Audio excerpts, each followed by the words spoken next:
நண்பர்கள் அனைவருக்கும் வணக்கம். இன்றைக்கி நம்ம வந்து ஒர்க்கு போயிருந்த ஃபீல்டு வந்து பார்த்திங்க அப்படின்னா, தென்னந்தோப்புக்குள்ளே வந்துட்டு பார்த்திங்கன்னா, வாழைக்கன்று ஒரு 350 கன்று வைக்கிறோம்.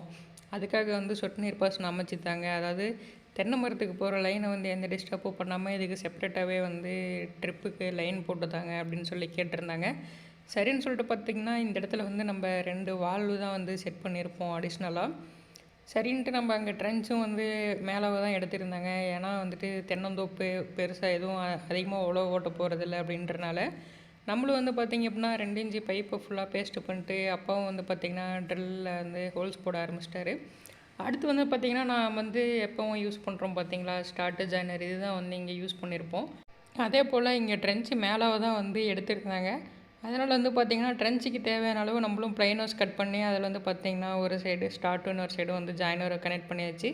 கனெக்ட் பண்ணதுக்கப்புறம் பார்த்திங்க அப்படின்னா நம்மளும் வந்து வாஷர்லாம் போட்டுட்டு இந்த ஸ்டார்ட்டை வந்து பார்த்திங்கன்னா பைப்பில் இன்செர்ட் பண்ண ஆரம்பிச்சிட்டோம். வரிசையாக எல்லாமே இன்செர்ட் பண்ணி முடிச்சதுக்கப்புறம் பார்த்திங்க அப்படின்னா நம்ம வந்து இந்த பைப்லாம் எடுத்து ட்ரென்ச்சுக்குள்ளே போடுவோம்.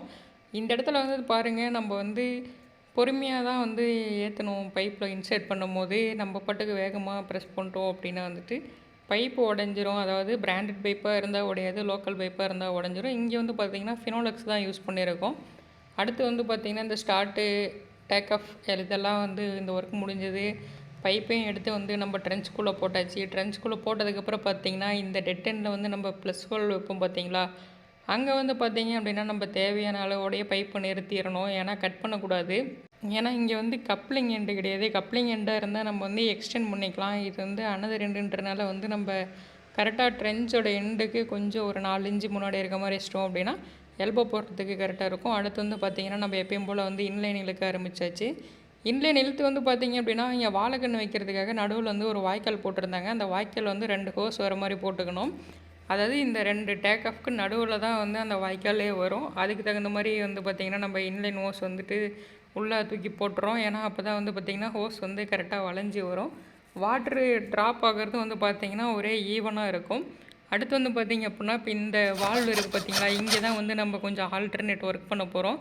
ஃபஸ்ட்டு வந்து அந்த ஒரு வால்வை கட் பண்ணி எடுத்தாச்சு. கட் பண்ணி எடுத்ததுக்கப்புறம் பார்த்திங்கன்னா வால்வு எந்த அளவுக்கு வைக்கலாம் அப்படின்றத வந்து பார்த்துட்டு தேவையான பிவிசி பைப் எல்லாமே வந்து ஃபஸ்ட்டு அப்பா கட் பண்ணி எடுத்துப்பார்.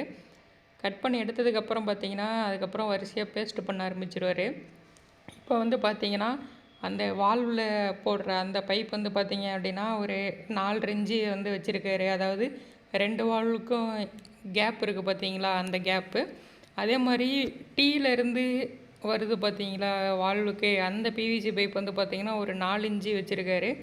இது எல்லாமே வந்து ஒரே அளவாக வைக்கும் போது வந்து பார்த்திங்கன்னா நம்ம வந்து நீட்டாக இருக்கும், ஒர்க்கும் நீட்டாக இருக்கும், ஃபிட்டிங்கும் வந்து பார்த்திங்கன்னா கரெக்டாக இருக்கும். அட்ஜஸ்ட்மெண்ட் ஆகாமல், அதாவது எப்படி சொல்கிறதுனா இப்போ நீங்கள் ஒரு சைடு வந்து 4 இன்ச்சு வச்சுருப்பீங்க, இன்னொரு சைடு 4 இன்ச்சு வைப்பீங்க. அப்போ பார்த்திங்கன்னா வந்துட்டு கொஞ்சம் அட்ஜஸ்ட்மெண்ட்லாம் மாறும். அதனால் வந்து பார்த்திங்கன்னா ஒரே ஈவனாக இருக்கும். ஃபஸ்ட்டு நம்ம டிசைன் பண்ணிக்கணும், அந்த இடத்துக்கு தகுந்த மாதிரி டிசைன் பண்ணிக்கணும். இங்கே வந்து பார்த்திங்கன்னா நம்ம அந்த மாதிரி தான் டிசைன் பண்ணியிருந்தோம். மெயின் லைன்லேருந்து ஒரு டீ போட்டு 2 வால்வு வச்சுருந்தாங்க. அதில் வந்து பார்த்திங்கன்னா நம்ம வந்து ஒரு வால்வை கட் பண்ணிட்டு அதில் அடிஷ்னலாக ஒரு டீ போட்டுக்கிறோம்.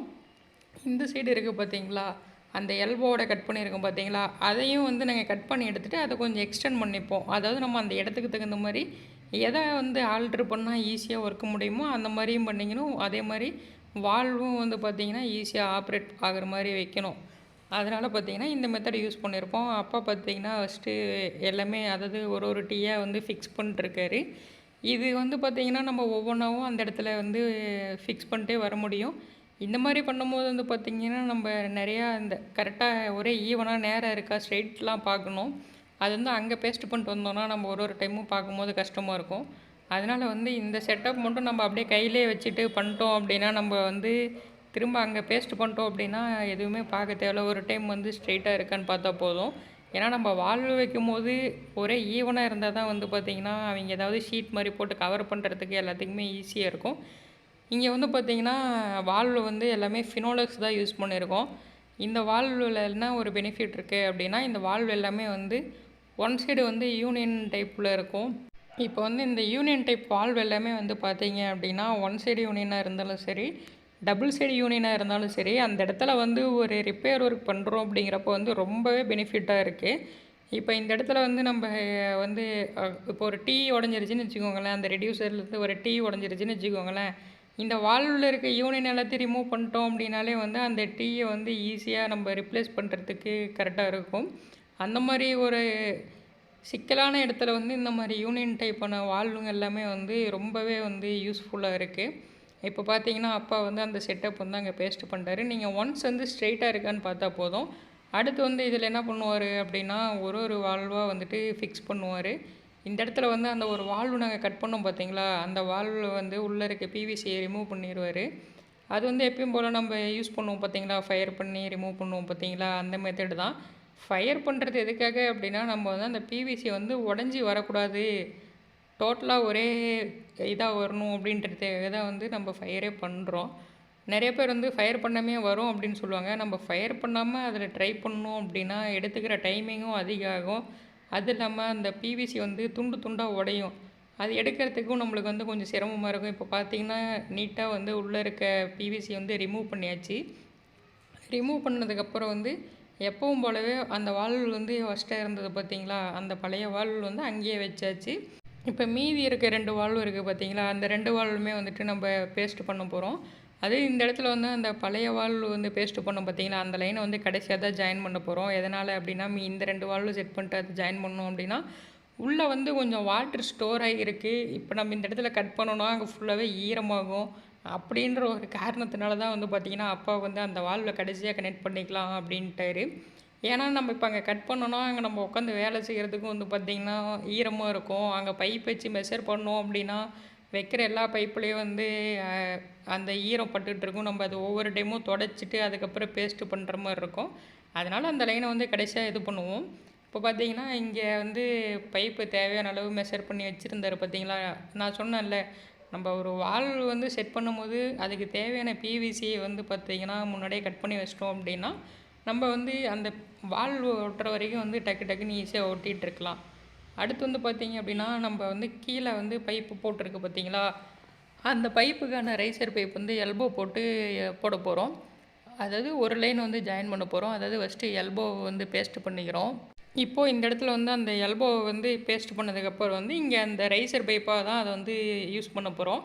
அதாவது அந்த எல்போ வந்து நம்ம பேஸ்ட் பண்ணிட்டு பார்த்தீங்க அப்படின்னா அந்த செகண்டாக இருக்க வால்வு கூட வந்துட்டு கனெக்ட் பண்ணிடுவோம். மேலே வந்து நம்ம எப்போவுமே பண்ணுவோம் பார்த்தீங்களா, அந்த மாதிரி தான் டபுள் சைடு வந்துட்டு பிவிசியில் வந்துட்டு பேஸ்ட் அப்ளை பண்ணிடுவோம். அதே மாதிரி எல்போலையும் வந்து பார்த்திங்க அப்படின்னா டபுள் சைடு வந்துட்டு பேஸ்ட் அப்ளை பண்ணிடுவோம். அப்ளை பண்ணிட்டு ஒரே டைமில் வந்துட்டு அந்த எல்போ வந்து கனெக்ட் பண்ணிடுவோம்.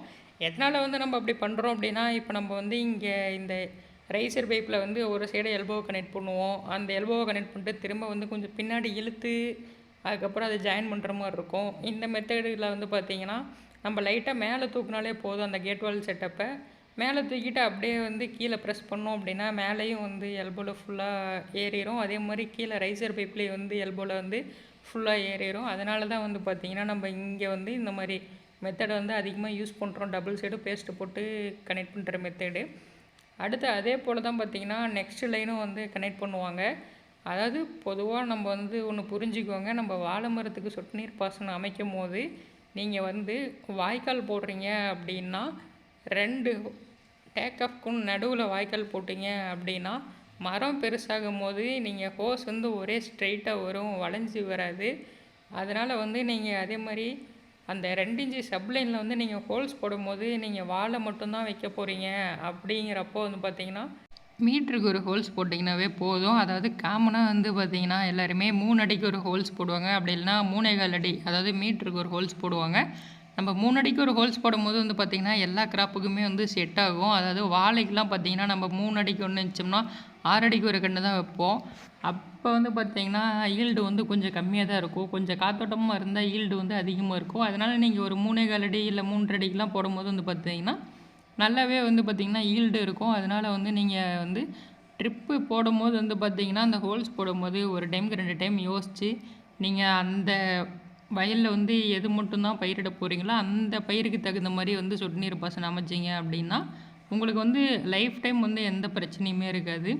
இந்த அளவு நீங்கள் ஹோல்ஸ் போடும்போது வந்து பார்த்திங்கன்னா இது வாழை, கரும்பு, அதுக்கடுத்து கிழங்கு, இது மாதிரி பயிர்களுக்கெல்லாம் வந்து சூப்பராகவே வந்து செட் ஆகும்.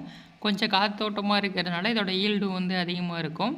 நீங்களும் வந்து உங்களோட தோட்டத்தில் சொட்டு நீர் பாசனம் அமைக்கிறீங்க அப்படிங்கிறப்ப வந்து பார்த்தீங்கன்னா, நீங்கள் வந்து ஒவ்வொரு வயல்ல வந்து எப்பயுமே ஒரே வகையான பயிர் தான் வந்து பயிரிட போறீங்க. அதாவது இப்போ 2 வயல் இருக்குன்னா, அதில வந்து அதிகமா நிலக்கடலை போடுவீங்க. அதனால வந்து அந்த வயலுக்கு என்ன அளவோ அதுக்கு தேவையான அளவு போட்டிங்கன்னா போதும். இப்போ நிலக்கடலை போடுறீங்க அப்படின்னா, ஒரு 2 அடி 2 1/4 அடி போட்டிங்கன்னா, சீக்கிரமா வந்து நீர் பாய்ஞ்சிரும். அதுக்காக வந்து பார்த்தீங்கன்னா, அதில நெருக்கமா போட்டுக்கலாம். மீதி வயல் எல்லாமே பார்த்தீங்கன்னா, மஞ்சள் அதுக்கு தகுந்த மாரி நீங்க ஒரு 3 அடிக்கோ, 3 1/4 அடிக்கோ அந்த மாரி போட்டிங்கன்னா நல்லாயிருக்கும்.